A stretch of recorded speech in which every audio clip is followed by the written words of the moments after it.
So now to the women's double sculls, won last year by New Zealand, and that partnership of Philippa Baker and Brenda Lawson are back in lane 5. But we see first Angela Schuster and Christina Mundt for Germany. Furthest away, Angela was in the boat last year when they won the bronze medal. Now Australia, Bronwyn Roy and Emmy Snook. Bronwyn in the bow did an excellent job in the single sculls last year, finishing 5th. Then the Netherlands, Irene Ayers and Ikva Ness. Iki was in the boat, they finished 4th last year in Indianapolis. And then the Canadian partnership of Marnie McBean and Kathleen Heddle. Marnie in the bow, silver medalist last year behind New Zealand. That was a comeback year for Kathleen Heddle. Here are the defending champions, Brenda Lawson sitting in front of Philippa Baker, and then completing the lineup, China, who've not put too many crews through into the final this year. This is a different outfit.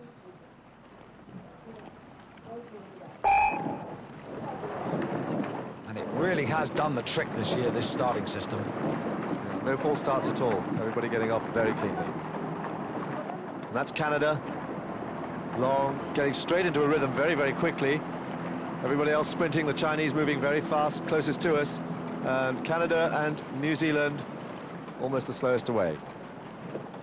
But it's there in lane 3. Holland have moved very, very well in those first few strokes. And here, chance again. That lean away, squeezing off the start. And we can see China already just edging there off those first few strokes. Tough Canadian duo. Kathleen Heddle coaxed out of retirement last year by Marnie McBean, who was single sculling. In fact, she took the silver in the '93 World Championships. But those two, for them, winning is what it's all about. On the far side there, it's Germany, Holland and Australia leading the field in these early stages. It's Germany, good, strong pick up at the front there of the stroke, but it is Holland who've taken up the early pace. Australia a bit short, bit bashy there, not really in a smooth flowing stroke yet, trying to keep up there with the leaders, but Holland settling into a very nice rhythm. Holland are now under the instruction of Chris Korchanowski, their new coach, and he's put new fire in the belly of this women's team, and they are all the way through through their competitors here at the championships, moving very, very fast, particularly off the start. They like to get into the lead now, which is very different to what they used to do, where they sat at the back of the field and then worked their way through the field. Now, Korchanowski has got them moving off fast, and look at this, they're a length up and moving very sweetly indeed. But it's Canada in 3rd, moving at a lower rate, but a good hard finish, which sends their boat very well between the strokes, who are just about in 2nd place. These two Canadian women who picked up not 1 but 2 Olympic gold medals in '92 in Banyoles, in the pairs and in the 8. But at the moment it's Holland, and here are the defending champions. They are just a little bit off the pace at the moment. Brenda Lawson, and behind her Philippa Baker. Philippa, the very good triathlete who individually won the lightweight single sculls back in 1991. And the Chinese now, who are finding this competition fairly tough. Yes, they aren't quite the force they were 2 years ago when Chris Korchanowski was in charge. But here now, his new team, Holland, a good length and a bit clear of Canada. But Canada looking quite strong, quite powerful, their legs moving down well together. Nicely disciplined rowing here from Holland. Very good leg drive through the middle of the stroke. Upright there from stroke. Good upright position, and they've been around a long time. Very experienced double.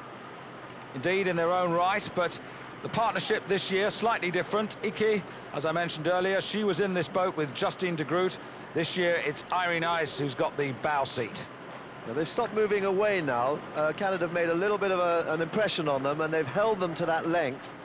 And it's New Zealand, the world champions, closest to us, who've started to move up. They were back in 5th. They've moved now at a halfway point, up past Australia and Germany, and they've moved into 3rd place.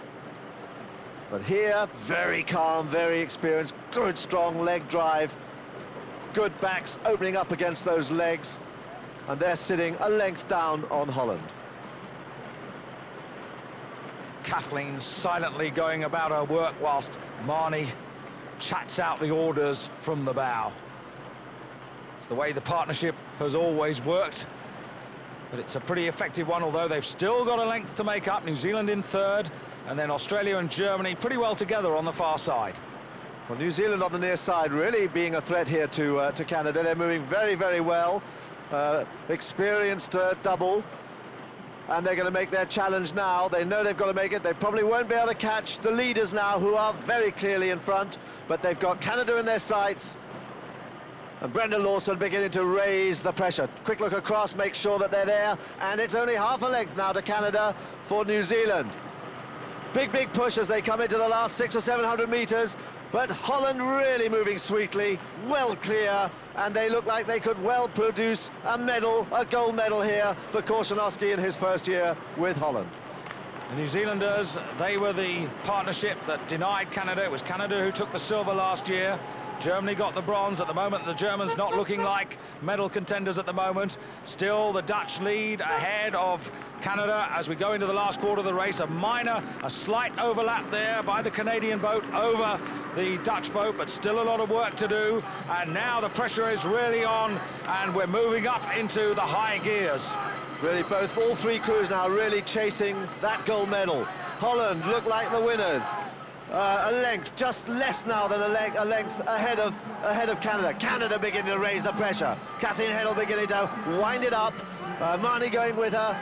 They've got the experience, silver medalist last year. They've got to try now in this last 400 meters to wind it right past, but it looks a huge task, and it's New Zealand coming for them as well. The Dutch, they're very much in the driving seat. They can see everything that's coming, but have they got the strength to hold off the challenges? Not far to go now, but the Canadians, these are the fighters. They're really coming at them now. It's down with 250 meters to go to just about half a length, and the New Zealanders have got about half a length to make up to be on terms with the Canadians. Getting closer and closer on that bow of the Canadian double, closing all the time, and they're winding it up all the time. Such a cool performance from Canada. I think they've got the measure of New Zealand. New Zealand now holding off Germany. New Zealand lighter, shorter, shortening their stroke, but Canada holding that stroke long as they wind it up. They are closing on Holland all the time. Can the Dutch hold them off? Just about 200 meters to go. Less than that now, and the Dutch are under real pressure. It doesn't look as if they've got much more to give now, and the Canadians are still winding it up. Coming through the last few strokes of the race, it's between Holland on the far side, Canada closest to you in the white and red. Oh, is it on the last stroke? It's on the last stroke, but who's got it? It looked like Canada, Dan. Canada got it. They had their sculls in the water as they came to the line, and Holland had their sculls out of the water, and it was that last stroke that did it. What a fantastic surge, just those last 300 meters, and they know it. They know they've got it. And the Dutch know they've lost it on that last stroke. There it is, the stroke that counted, the one that got Canada the gold medal. Well, perfect timing. What a finely judged race, and what disappointment for Holland, but what total euphoria for Canada. 800ths, just a few millimeters, a few centimeters separating the two crews. A wonderful race. Marnie on the left from Toronto, and Kathleen from BC. Kathleen Heddle. Receiving their medals from the retiring Secretary General of FISA, John Boltby.